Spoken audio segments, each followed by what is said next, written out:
Alright, let's dive into this story that's been making headlines, the Gann Fire in Calaveras County. But here's the twist, the man accused of starting it, Herbert Wayne Smith, is saying it was all a terrible accident. And honestly, this case is a lot more complex than it seems at first glance. Let's break it down. First off, what immediately stands out is the timing. Smith claims he was trying to earn some money on his birthday to take his wife out for dinner. Personally, I think this humanizes the situation in a way that's hard to ignore. Here's a guy, 65 years old, trying to do something nice for his wife, and it all goes horribly wrong.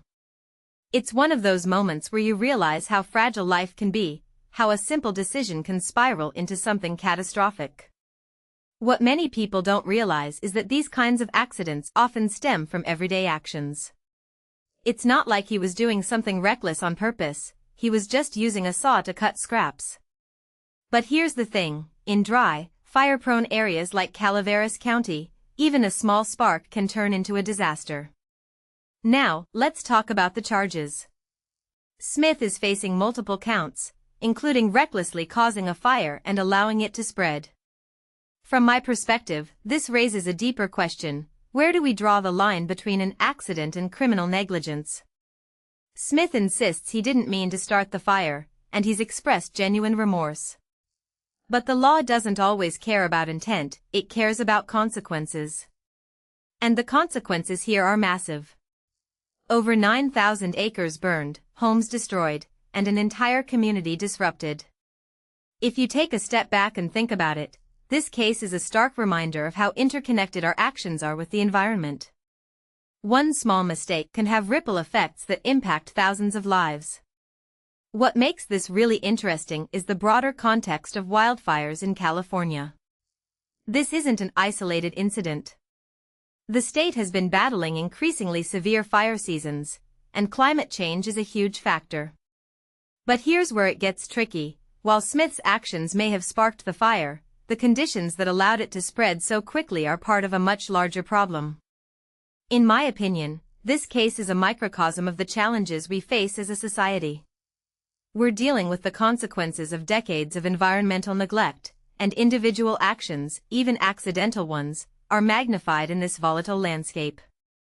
Another detail I find fascinating is Smith's reaction. He's not denying responsibility, he's saying, "I'm so sorry." That kind of remorse is rare in these situations, and it adds a layer of complexity to the narrative. On one hand, you have a man who seems genuinely devastated by what's happened. On the other hand, you have a legal system that has to hold someone accountable for the damage. What this really suggests is that the law and human empathy don't always align. And that's a tough pill to swallow. Finally, let's talk about the impact on the community.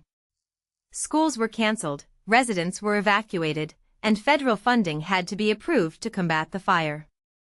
This isn't just a story about one man's mistake, it's a story about how vulnerable we all are to these kinds of events. Personally, I think this case should spark a broader conversation about wildfire prevention, climate change, and personal responsibility. Because if we don't learn from this, we're bound to see more stories like this in the future.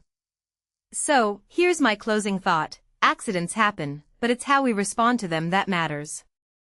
Smith's case is a tragic reminder of how quickly things can go wrong, but it's also an opportunity to reflect on the bigger picture.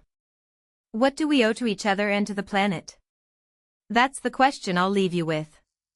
Let me know what you think in the comments below.